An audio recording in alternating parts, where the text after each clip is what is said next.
علامہ اقبال نے ایک دفعہ اپنی ایک نظم میں خدا تعالیٰ کو مخاطب کرتے ہوئے یہ عرض کیا، کبھی اے حقیقت منتظر نظر آ لباس مجاز میں، کہ ہزاروں سجدے تڑپ رہے ہیں میری جبین نیاز میں۔ یہ وہی لقاء کا مضمون ہے جو پچھلے 2 خطبوں میں بیان کرتا رہا ہوں، لیکن ایک ایسی آنکھ نے لقاء کے مضمون کو دیکھنے کی کوشش کی جو عرفان سے آ رہی تھی۔ چنانچہ اسی مضمون کو حضرت نواب مبارکہ بیگم نے ایک جوابی نظم میں بیان فرمایا۔ علامہ اقبال نے تو یہ کہا تھا کہ کبھی اے حقیقت منتظر نظر آ لباس مجاز میں، کیوں نظر نہیں آتی کہ ہزاروں سجدے تڑپ رہے ہیں۔ اتنے سجدے میں نے تیرے حضور تیری لقاء کی خاطر کیے کہ گویا وہ سجدے آج بھی میری اس جبین نیاز میں تڑپ رہے ہیں جو میں زمین سے تیرے حضور رگڑتا رہا ہوں۔ حضرت نواب مبارکہ بیگم صاحبہ نے جواباً جو نظم لکھی اس کے چند شعر میں آپ کے سامنے رکھتا ہوں۔ انہوں نے لکھا، مجھے دیکھتا جو نہیں ہے تو، یہ تیری نظر کا قصور ہے۔ مجھے دیکھ طالب منتظر، مجھے دیکھ شکل مجاز میں، کہ ہزاروں سجدے تڑپ رہے ہیں تیری جبین نیاز میں۔ مجھے دیکھ رفت کوہ میں، مجھے دیکھ پستی کاہ میں، مجھے دیکھ عجز فقیر میں، مجھے دیکھ شوکت شاہ میں۔ نہ دکھائی دوں تو یہ فکر کر، کہیں فرق ہو نہ نگاہ میں، کہ ہزاروں سجدے تڑپ رہے ہیں تیری جبین نیاز میں۔ مجھے ڈھونڈ دل کی تڑپ میں تو، مجھے دیکھ روئے نگار میں، کبھی بلبلوں کی صدا میں سن، کبھی دیکھ گل کے نکھار میں۔ میری ایک شان خزاں میں ہے، میری ایک شان بہار میں، مجھے دیکھ طالب منتظر، مجھے دیکھ شکل مجاز میں، کہ ہزاروں سجدے تڑپ رہے ہیں تیری جبین نیاز میں۔ میرا نور شکل ہلال میں، میرا حسن بدر کمال میں، کبھی دیکھ طرز جمال میں، کبھی دیکھ شان جلال میں۔ رگے جاں سے ہوں میں قریب تر، تیرا دل ہے کس کے خیال میں۔ مجھے دیکھ طالب منتظر، مجھے دیکھ شکل مجاز میں، کہ ہزاروں سجدے تڑپ رہے ہیں تیری جبین نیاز میں۔ یہ جو نظارہ آپ نے حضرت نواب مبارکہ بیگم صاحبہ کے کلام میں دیکھا ہے، یہ عارفانہ ہونے کے باوجود لقاء کا وہ نظارہ ہے جو ابھی سطح سے تعلق رکھتا ہے۔ آفاقی نظر ہے، اس میں گہرائی بھی ہے، ہر سطح سے گویا وہ شیشے کی سطح ہے۔ نظر لوٹ کر واپس آنے کی بجائے خدا کی جانب اٹھتی ہے۔ جیسے بعض دفعہ زاویوں سے شیشے کو دیکھا جائے تو اپنا وجود دکھائی دینے کی بجائے دوسرا مقابل پر اس زاویے پر کھڑا ہوا ایک اور وجود دکھائی دیتا ہے۔ لیکن ایک اور نظر ہے خدا کو دیکھنے کی جو خدا کی ذات کے اندرونی مشاہدے سے تعلق رکھتی ہے۔ اس میں بھی ایک ظاہری نظر ہے، یعنی ظاہری تو نہیں کہنا چاہیے، وہ عرفان کی نظر ہی ہوا کرتی ہے، لیکن نسبتاً سطح سے تعلق رکھنے والی۔ جیسا کہ میں نے گزشتہ خطبے میں بیان کیا تھا، سائنسدانوں نے جو کائنات کا مطالعہ کیا ہے، اگر سائنسدان کی نظر سے آفاقی مطالعہ کیا جائے یا اندرون کا اپنی ذات کا مطالعہ کیا جائے تو ہر مطالعہ خدا تعالیٰ کی طرف لے کے جائے گا، اور انسان یوں لگتا ہے جیسے ایک آئینہ خانے میں چلا گیا ہے۔ آئینہ خانے میں تو ایسا نظارہ ہوتا ہے کہ جدھر دیکھے انسان ادھر خود ہی دکھائی دیتا ہے اپنے آپ کو، یعنی اپنی صورت ہی دکھائی دیتی ہے۔ مگر یہ عرفان کا آئینہ خانہ وہ ہے جس میں ہر طرف خدا دکھائی دینے لگتا ہے۔ لیکن یہ بھی نظارہ جیسا کہ میں نے بیان کیا ہے ابھی نسبتاً سطحی ہے۔ قرآن کریم میں اللہ تعالیٰ نے یہ مضمون ہمارے سامنے رکھا، والذین جاہدوا فینا لنہدینہم سبلنا، وہ لوگ جو میری خاطر جہد کرتے ہیں، کوشش کرتے ہیں، جو میری ذات کی تلاش میں رہتے ہیں، لنہدینہم سبلنا، ہم ہیں جو اپنی راہیں ان کو دکھاتے ہیں۔ پس محض جہد سے جو نظارے دکھائی دیتے ہیں اسے لقاء نہیں کہا جا سکتا۔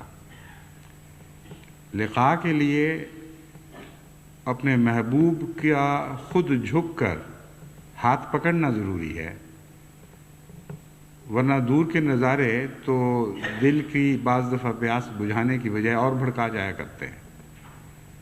بس لقاء سے مراد نظارہ نہیں ہے، لقاء سے مراد تعلق ہے، پیار اور وہ محبت کا تعلق جو پہلی لقاء، جو نظارے کی لقاء ہے، اس کے بعد حاصل ہوا کرتا ہے۔ اور اس پہلو سے خدا تعالیٰ کا نظارہ اپنے وجود میں انسان دیکھ بھی سکتا ہے اور نہیں بھی دیکھ سکتا۔ یہ اور طرح کا نظارہ ہے جس کا میں تفصیل سے مختصر کرنے کی کوشش کروں گا، مگر نسبتاً تفصیل سے بیان بھی کروں گا۔ جہاں خدا تعالیٰ نے یہ فرمایا کہ مجھ تک پہنچنے کی بہت سی راہیں ہیں اور پھر میں مدد کرتا ہوں، تو اپنی کوشش سے ان راہوں کے ذریعے مجھ تک نہیں پہنچ سکتے۔ وہاں اپنے ملنے کی ایک راہ بھی بیان فرمائی اور اس کا نام صراط مستقیم رکھا۔ چنانچہ جہاں فرمایا لنہدینہم سبلنا، ہم اپنی راہوں کی طرف ان کو ہدایت دیتے ہیں، وہاں یہ دعا سکھلا دی کہ ربنا اہدنا الصراط المستقیم، کہ اے خدا ہمیں صراط مستقیم کی راہ دکھا۔ صراط مستقیم کے متعلق اللہ تعالیٰ فرماتا ہے ان ربی علی صراط مستقیم، کہ اے نبی خدا اعلان کر دے کہ میرا رب صراط مستقیم پر ہے۔ بس اس مضمون کو سمجھنے کے بعد اہدنا کی دعا کا مفہوم زیادہ وضاحت کے ساتھ سمجھنے کی انسان میں اہلیت پیدا ہو جاتی ہے۔ بہت سے مفسرین نے اس بات پر بحث چھیڑی ہے کہ اہدنا الصراط المستقیم میں جو یہ فرمایا گیا کہ ہمیں صراط مستقیم کی ہدایت دے، جب صراط مستقیم حاصل ہو گئی پھر یہ دعا مانگتے رہنے کا کیا مطلب ہے؟ اور اس کے بہت سے معنی بیان فرمائے گئے ہیں جو درست ہیں اور مختلف زاویوں سے درست ہیں، لیکن حقیقی معنی یہ ہے کہ صراط مستقیم خدا کی ذات کا وجود ہے، اور خدا کی ذات جس راہ پر کھڑی ہے وہ لامتناہی راہ ہے، اور خدا کی ذات میں سفر لامتناہی ہے۔ بس اہدنا الصراط المستقیم کا معنی یہ ہوگا کہ اے خدا جس راہ کے متعلق تو نے فرمایا ہے کہ اے نبی اعلان کر کہ ان ربی علی صراط مستقیم، میرا رب صراط مستقیم پر کھڑا ہے، اس راہ کی ہدایت اس طرح دے کہ ہم ہمیشہ اسی راہ پہ چلتے رہیں اور اسی راہ پر ہمیشہ تیرے وجود کے اندر آگے بڑھتے رہیں اور تیری ذات سے زیادہ متعارف ہوتے چلے جائیں۔ یہ وہ لقاء ہے در حقیقت جو خدا کی مدد سے ملتی ہے اور ملنے کے بعد پھر جاری رہتی ہے، اور یہ مضمون پھر کبھی ختم نہیں ہوتا۔ جیسا کہ میں نے بیان کیا ہے، خدا کی ملنے کی بہت سی راہیں ہیں، لیکن ان راہوں کی تفاصیل بیان کرنے کا یہاں وقت نہیں۔ ان میں سے آج کے مضمون کے لیے میں نے ایک راہ اختیار کی ہے اور وہ عجز کی راہ ہے۔ حضرت اقدس مسیح موعود علیہ السلام نے اس مضمون پر اپنے منظوم کلام میں بھی بہت پیارے رنگ میں روشنی ڈالی ہے، اور اپنے نثر کے کلام میں بھی بہت ہی پیارے رنگ میں روشنی ڈالی ہے۔ فرماتے ہیں بدتر بنو ہر ایک سے اپنے خیال میں، شاید اسی سے دخل ہو دارالوصال میں۔ چھوڑو غرور و کبر کے تقوی اسی میں ہے، ہو جاؤ خاک مردی مولا اسی میں ہے۔ پھر فرماتے ہیں جو خاک میں ملے اسے ملتا ہے آشنا، اے آزمانے والے یہ نسخہ بھی آزما۔ بس سب سے زیادہ قریب راہ اور آسان بھی اور مشکل بھی عجز کی راہ ہے۔ اپنے آپ کو گرا دینا آسان ہے، اس لیے میں نے اسے آسان راہ کہا، لیکن جب تکبر کے ڈنڈے کے سہارے انسان کا پھولا ہوا خیمہ کھڑا ہوا ہو تو جب تک وہ ڈنڈے نہ توڑے جائیں اس خیمے کا گرنا آسان نہیں ہوا کرتا۔ اس لیے ایک پہلو سے یہ راہ آسان ہے اور ایک پہلو سے مشکل ہے، لیکن جہاں تک خدا کی لقاء کا تعلق ہے اس میں قطعاً کوئی شک نہیں کہ عجز کے بغیر خدا تعالیٰ سے کی لقاء ممکن نہیں ہے۔ اور عجز انسان کو مختلف پہلوؤں سے نصیب ہوتا ہے، اور اس مضمون پر بھی آپ اگر غور کریں تو آپ حیران ہوں گے کہ بڑے بڑے عاجز بندے بھی جو حقیقتاً عجز کی کئی منازل طے کر چکے ہوتے ہیں، بہت سے پہلوؤں سے عجز سے عاری ہوا کرتے ہیں۔ اس لیے اس مضمون کو بڑا گہرائی سے سمجھنا چاہیے۔ عجز کیا ہے اور کیسے نصیب ہوتا ہے، اور اس کے برعکس تکبر کیا ہے اور تکبر سے بچنے کے کیا طریق ہیں۔ ان کو اگر آپ خوب اچھی طرح سمجھ لیں تو آپ کے لیے خدا کے تک پہنچنے کی ایک راہ آسان تر ہو جائے گی۔ اور جیسا کہ میں نے بیان کیا ہے، آسان ہونے کے باوجود پھر بھی جب تک خدا تعالیٰ کی طرف سے اذن نہیں ہوگا اس وقت تک آپ اس راہ میں آگے نہیں بڑھ سکیں گے، اور یہ بھی عجز سے ہی حاصل ہوتا ہے۔ وہ دعا مقبول ہوتی ہے جو عجز کے آخری مقام پر ہو، اور اس دعا کا مقبول ہونا ایک ایسی حقیقت بن جاتا ہے جو سورج سے زیادہ بڑھ کر روشن ہوتی ہے۔ پس سجدے کی دعاؤں کے متعلق جو آپ سنتے ہیں کہ سجدے میں دعائیں جب مانگی جائیں تو زیادہ مقبول ہوتی ہیں، اس سے مراد صرف یہ نہیں کہ سجدے کی حالت میں جو جسم کی حالت ہوتی ہے جو دعا مانگی جائے وہ مقبول ہوتی ہے۔ بعض دفعہ کھڑے کھڑے روحیں سجدہ ریز ہو جایا کرتی ہیں، بعض دفعہ کھڑے کھڑے انسانی فکر ایسی عاجزی اختیار کرتا ہے کہ اس کا کچھ بھی باقی نہیں رہتا، وہ خدا کے حضور کلیتاً مٹ جاتا ہے۔ وہ سجدہ ہے جس سجدے کی دعائیں مقبول ہوا کرتی ہیں، کیونکہ وہ سجدہ حقیقی عجز سے تعلق رکھتا ہے۔ انسان میں جو عجز ہے وہ اس کے اندرونی رجحان سے تعلق رکھتا ہے، اور محض اپنے آپ کو واقعتاً کمزور سمجھنا کسی بڑی طاقت کے مقابل پر یہ عجز نہیں ہے۔ پہاڑ کے دامن میں کوئی بڑے سے بڑا انسان بھی چلا جائے، کیسا ہی متکبر کیوں نہ ہو، اگر ایک عظیم پہاڑ کے دامن میں کھڑا ہوگا تو اس کو ایک عجز کا احساس ہوگا۔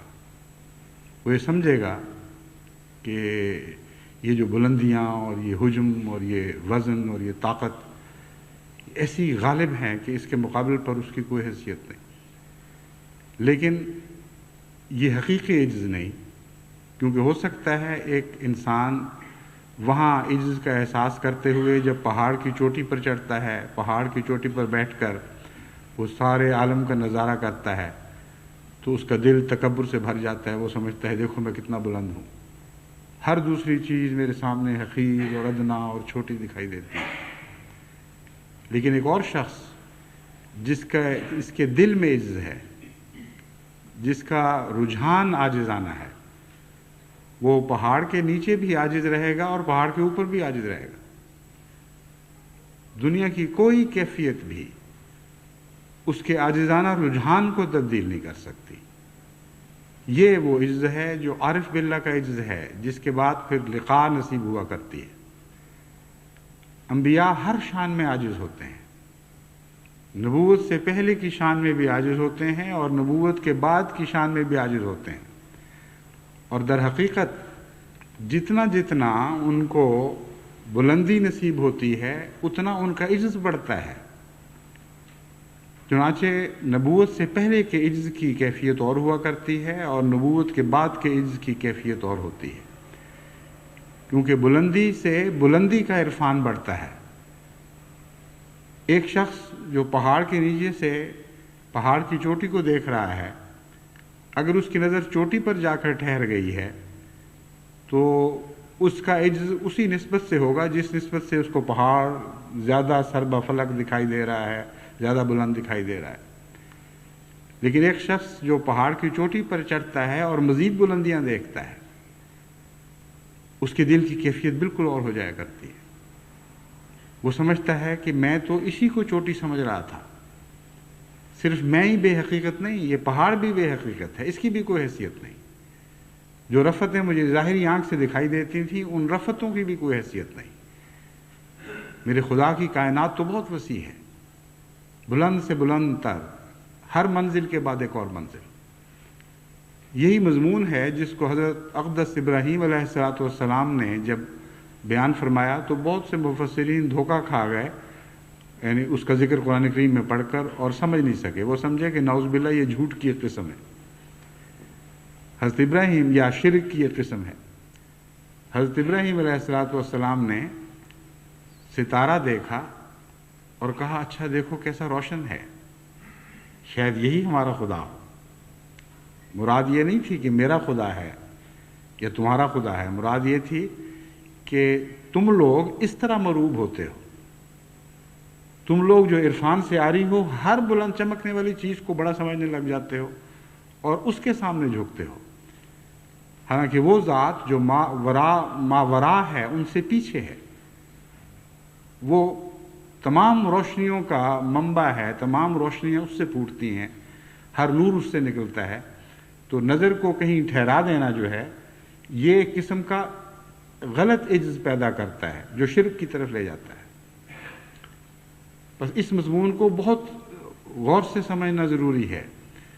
دنیا میں انسان جب بڑے بڑے بادشاہوں کو، جابر حاکموں کو دیکھتا ہے ان کے سامنے بھی تو ایک عجز محسوس کرتا ہے، لیکن اگر اسے حقیقی عاجزی نصیب نہیں یا عجز کا عرفان حاصل نہیں تو اس کی نظر وہیں جھک جاتی ہے اور عجز سے بجائے اس کے کہ توحید پیدا ہو، شرک پیدا ہو جاتا ہے۔ بس حضرت ابراہیم علیہ السلام نے اپنے خداداد عرفان سے اس بات کو اس رنگ میں تمثیلاً بیان فرمایا کہ دیکھو اوہو یہ تو ستارہ ڈوب گیا، یہ تو میرا خدا نہیں ہو سکتا، ہاں چاند نکلا ہے، دیکھو کیسا روشن، کیسا خوبصورت، زیادہ پر نور اور زیادہ وجیح اور دل کو لبھانے والا۔ لیکن کچھ عرصے کے بعد وہ چاند بھی ڈوب جاتا ہے تو آپ کہتے ہیں اوہو ہماری نظر تو یہیں ٹھہری ہوئی لگ رہی تھی، یوں لگتا تھا کہ یہی آخری منزل ہے، لیکن اس کے بعد بھی ایک منزل ہے، چون دیکھو سورج نکل آیا، اور کتنا عظیم الشان سورج ہے، کس طرح اس نے کل عالم کو روشنی سے بھر دیا ہے، شاید یہی ہمارا خدا ہو۔ لیکن جب وہ سورج ڈوبا تو آپ نے فرمایا کہ نہیں، نہ ستارہ خدا تھا، نہ چاند خدا تھا، نہ سورج خدا ہے، حقیقت یہ ہے کہ وہ ما وراء الورا ہستی ہے، وہ ہمارا خدا ہے جس نے ان سب چیزوں کو نور بخشا ہے۔ بس عجز تو ضروری ہے، لیکن عجز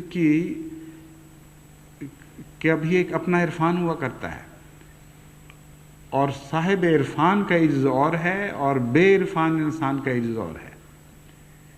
بے عرفان کا عجز اسے بالکل ناکارہ اور بے ہمت کر دیا کرتا ہے، ہر طاقت کے سامنے وہ سجدہ ریز ہو جاتا ہے، ہر بڑے کو دیکھتا ہے اور اس کے سامنے اپنے آپ کو بے حیثیت سمجھ کر اس کو سجدے کرنے لگتا ہے۔ لیکن ایک صاحب عرفان کا عجز بلندیوں کے ساتھ اور جھکتا چلا جاتا ہے، نہ وہ تکبر کی طرف مائل ہوتا ہے، نہ وہ شرک کی طرف مائل ہوتا ہے۔ بس حضرت ابراہیم علیہ السلام نے اس مثال کے ذریعے عجز کی ایک بہت ہی خوبصورت تفسیر ہمارے سامنے فرما دی اور ہمیں بتایا کہ عز وہی ہے جو بالآخر خدا تک پہنچائے، ورنہ تم اپنے آپ کو ایسا حقیر اور بے طاقت سمجھنے لگو گے کہ مخلوق کے سامنے جھک جاؤ گے۔ بس نبوت میں بھی عز کا عرفان بڑھتا چلا جاتا ہے، کیونکہ ایک بلندی کے بعد جب نبی کو دوسری بلندی نصیب ہوتی ہے تو اس بلندی سے خدا کی بلندی کا ایک اور آسمان اس کے سامنے روشن ہو جاتا ہے، ایک نئی بلندی اس کو دکھائی دینے لگتی ہے، اور اس کے سامنے وہ پھر اپنے آپ کو دوبارہ عاجز محسوس کرتا ہے۔ وہ سمجھتا ہے کہ میں نے اپنے آپ کو عاجز سمجھا تو تھا، لیکن جیسا کہ حق تھا ویسا عاجز نہیں سمجھا تھا۔ خدا تعالیٰ تو لامحدود ہے اور اس کی ذات کی عظمت کا تصور بھی ممکن نہیں ہے۔ ایک موقع پر حضرت اقدس محمد مصطفیٰ صلی اللہ علیہ وآلہ وسلم نے فرمایا کہ اللہ تعالیٰ کی ذات ایسی مستغنی، ایسی غنی ہے اور ایسی لامتناہی دولتوں کا وہ مالک ہے کہ اگر تم اس سے اس کی ساری کائنات مانگو، جو مانگ سکتے ہو مانگ لو، اور وہ سب کچھ تمہیں دے دے، تو اس کی دولت میں اتنی کمی بھی نہیں آئے گی جتنی ایک سمندر میں سوئی کا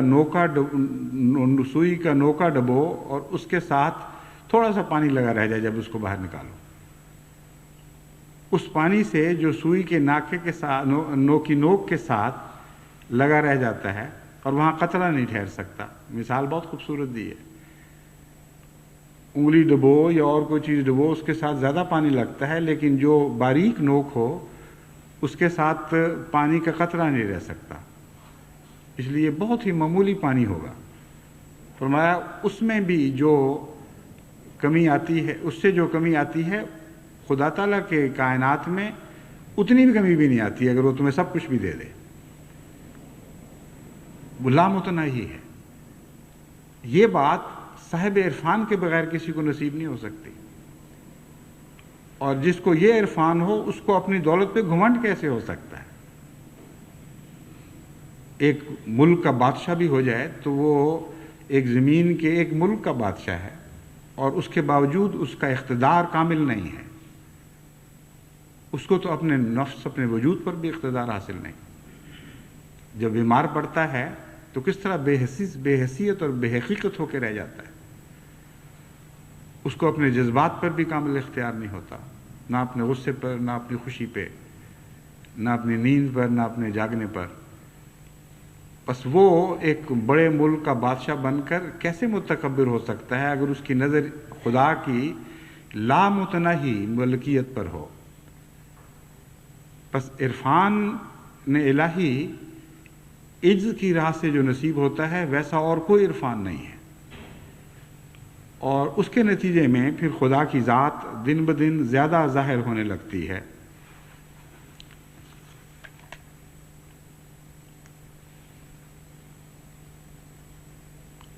یہی وجہ ہے کہ بعض دفعہ بعض صوفیاء نے غلطی کی اور عجز کو ظاہری رنگ دینے لگے، اور آپ نے دیکھا ہوگا کہ وہ اپنے اوپر مٹی ڈالتے تھے، بعض اوقات اپنے کپڑے بھاڑ لیتے تھے، گندے کر لیتے تھے، اور ایسا رنگ اختیار کرتے تھے جیسے وہ دنیا میں سب سے زیادہ گندے اور غلیظ اور بیکار لوگ ہیں۔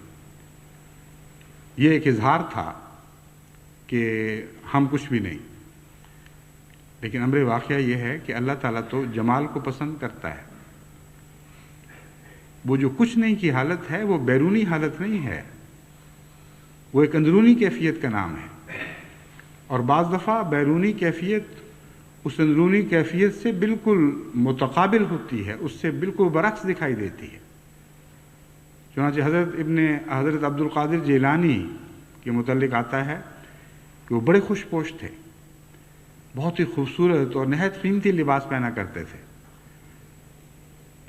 تو کسی نے ان سے پوچھا کہ یہ کیا بات ہے، آپ تو بڑے بزرگ اور خدا کے خاص پیارے بندے ہیں۔ انہوں نے کہا میں نہیں پہنتا جب تک مجھے خدا نہ کہے۔ ان کے دل کی پسند تھی جو خدا کی خاطر چھوڑ دینے پر تیار بیٹھے تھے، لیکن اللہ نے اس پر نظر فرمائی اور کہا نہیں پہنو۔ تو بعض دفعہ خدا اپنے بندے کی دل کی پسند پوری کرنے کے سامان خود فرماتا ہے اور اس کا عجز ان کپڑوں میں چھپ جاتا ہے۔ پس عجز کا ظاہری حالت سے تعلق نہیں ہے، بعض دفعہ عجز پھوٹ کر ظاہری حالت پر اثر انداز ہوتا ضرور ہے، لیکن اس کو پہچاننے کے لیے بھی عرفان کی آنکھ چاہیے۔ جو اندر کا عجز ہے وہ ہے، ورنہ تو آپ کو بے شمار سادھو ایسے دکھائی دیں گے جو جسموں پر راکھ ملتے ہیں۔ کئی دفعہ لوگ حیرت میں مبتلا ہوتے ہیں کہ راکھ کا کیا قصہ ہے، یہ راکھ کیوں مل رہے ہیں؟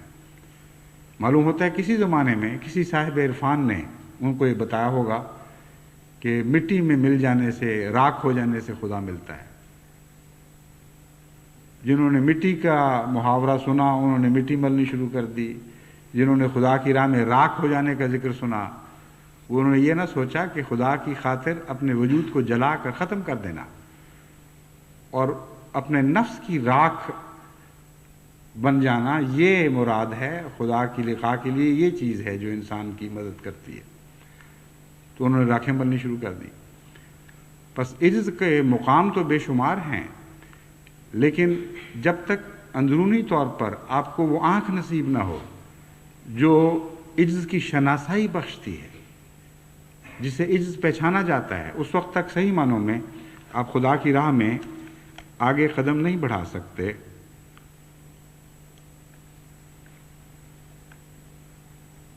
ایک اور پہلو سے جب ہم عجز کے مضمون پر نظر ڈالتے ہیں تو وہ اس کی برعکس صورت کو دیکھ کر عجز کا مضمون ظاہر ہونا شروع ہو جاتا ہے، اور وہ ہے تکبر۔ تکبر عجز کا بالکل برعکس ہے، اور تکبر ایک ایسی چیز ہے جو انسان اور خدا کے درمیان ایک مکمل جدائی پیدا کرنے والا مضمون ہے، کیونکہ تکبر ایک ایسی چیز ہے جو خدا کے سوا کسی کو زیب ہی نہیں دیتا۔ یہ وہ صفت ہے جس میں خدا کا کوئی نبی شریک نہیں ہے، صرف خدا ہے جس کے متعلق جس کے صفات میں لفظ متکبر آتا ہے، اور بڑی شوقت والی صفت ہے۔ بڑا ہی رعب پیدا ہوتا ہے انسان پر جب انسان خدا کی صفت متکبر پر غور کرتا ہے۔ اس کے سوا کسی بندے میں نہ تکبر کرنے کی استطاعت ہے، نہ تکبر کرنے کی طاقت ہے، نہ اسے زیب دیتا ہے، نہ اسے اجازت ہے۔ اس لیے خدا کے انبیاء بھی جبکہ خدا کی دوسری صفات میں شریک ہو جایا کرتے ہیں، شریک ان معنوں میں کہ اس سے حصہ پاتے ہیں، ویسے تو نعوذ باللہ شرک کا دوسرا مضمون ان پر صادق نہیں آتا، لیکن کسی نہ کسی رنگ میں خدا تعالیٰ کی صفت میں رنگین ہو جانے کا انسان میں ملکہ حاصل ہے اور اسے طاقت ودیت کی گئی ہے، لیکن تکبر کے لحاظ سے نہیں۔ پس تکبر اگر کسی جگہ ہے تو وہ خدا کے اور بندے کے درمیان ایک ایسا فاصلہ پیدا کر دیتا ہے کہ اس کے نتیجے میں متکبر خدا سے مل ہی نہیں سکتا۔ چنانچہ حضرت عیسیٰ علیہ السلام نے اس مضمون کو اپنے رنگ میں یوں بیان فرمایا کہ دولت مندوں کا خدا کی بادشاہی میں داخل ہونا کیسا مشکل ہے، کیونکہ اونٹ کا سوئی کے ناکے میں نکل جانا اس سے آسان ہے کہ دولت مند خدا کی بادشاہی میں داخل ہو۔ اس زمانے میں غالباً دولت مند ہی زیادہ متکبر ہوا کرتے تھے، اس لیے وہ دولت مند کہہ کر دراصل متکبر کا مضمون باندھا گیا ہے۔ لیکن قرآن کریم نے اس مضمون کو نہایت زیادہ کمال کے ساتھ اور بہت ہی حسین انداز میں بیان فرمایا ہے، اور اس مضمون کو جو ابتدائی دکھائی دیتا ہے حضرت مسیح کے قول کی صورت میں، اسے مکمل کر دیا ہے۔ یعنی قرآن کریم کے بیان میں یہ مضمون اپنے ختم کو پہنچ گیا ہے، اس سے بڑھ کر یہ مضمون بیان نہیں ہو سکتا۔ فرمایا ان الذین کذبوا بآیاتنا واستکبروا عنہا لا تفتح لهم ابواب السماء ولا يدخلون الجنۃ حتی یلج الجمل فی سم الخیاط فی سم الخیاط، خیاط ہے لفظ، وہ میں جب پڑھتا ہوں تو بعض دفعہ لوگوں کو شبہ پڑتا ہے کہ فتح کے ساتھ پڑھا ہے، لیکن وہ پڑھنے کی طرز میں ہے فرق، بعض دفعہ بعد میں بھی لوگ پوچھتے ہیں تو میں ان کو سمجھانے کے لیے بتا رہا ہوں۔ فی سم الخیاط وکذالک نجزی المجرمین، فرمایا یقیناً وہ لوگ جنہوں نے ہمارے نشانات کو جھٹلایا، واستکبروا عنہا، اور ان سے تکبر اختیار کیا، لا تفتح لهم ابواب السماء، ان کے لیے آسمان کے دروازے نہیں کھولے جائیں گے، ولا يدخلون الجنۃ، اور وہ جنت میں داخل نہیں ہوں گے، حتی یلج الجمل فی سم الخیاط، یہاں تک کہ اونٹ سوئی کے ناکے میں داخل ہو جائے۔ اب دیکھیں ان دونوں عبارتوں میں کتنا فرق ہے۔ اول تو محض دولت مند کا بیان نہیں فرمایا گیا، بلکہ ہر قسم کی تکذیب کرنے والے کو متکبر فرمایا گیا۔ امر واقعہ یہ ہے کہ خدا کے نشانات بے شمار ہیں، یہاں صرف انبیاء کی تکذیب مراد نہیں ہے، بلکہ ساری کائنات میں اللہ تعالیٰ کی آیات پھیلی پڑی ہیں، اور متکبر ہر آیت کی تکذیب کرتا چلا جاتا ہے، وہ دیکھتا ہے، استفادہ کرتا ہے، خدا کی آیات میں ڈوبا ہوا ہے دن رات، ان آیات کے سہارے زندہ ہے، ہر سانس ان آیات کا محتاج ہے، زندگی کا ہر لمحہ ان آیات کے سہارے چل رہا ہے، اور ایسا غافل ہے اور ایسا بے وقوف اور اندھا ہے کہ اس کے باوجود آیات کا انکار کرتا چلا جائے، ان سے تکبر کی راہ اختیار کرتا ہے، سمجھتا ہے کہ میری ادنا غلام ہے، میں جس طرح چاہوں ان سے سلوک کروں، اور کوئی مالک نہیں ہے جس کے سامنے میں اپنے اس استفادے کے لحاظ سے جواب دے ہوں۔ جو چیزیں ہیں وہ میرے فائدے کی خاطر اس طرح بنائی گئی ہیں جیسے میں مالک ہوں، اور یہ چیزیں میرے لیے بنائی جانی خدا پر فرض تھی۔ یہ رجحان ہے جو متکبر کے دل میں پیدا ہو جاتا ہے۔ بس جہاں اس کا فضل اپنا ہاتھ کھینچ لے، وہیں ایسا شخص اچانک ننگا ہو جاتا ہے، یعنی اس کا رجحان بالکل کھل کر سامنے آ جاتا ہے۔ وہ کہتے ہیں خدا ہوتا کون ہے میرے ساتھ یہ سلوک کرنے والا؟ اتنی دنیا پڑی ہوئی ہے، فلاں ٹھیک ہے، فلاں ٹھیک ہے، میں ہی بیمار ہونا تھا، مجھے ہی بیمار ہونا تھا، میرے بچوں پر یہ مصیبت ٹوٹنی تھی۔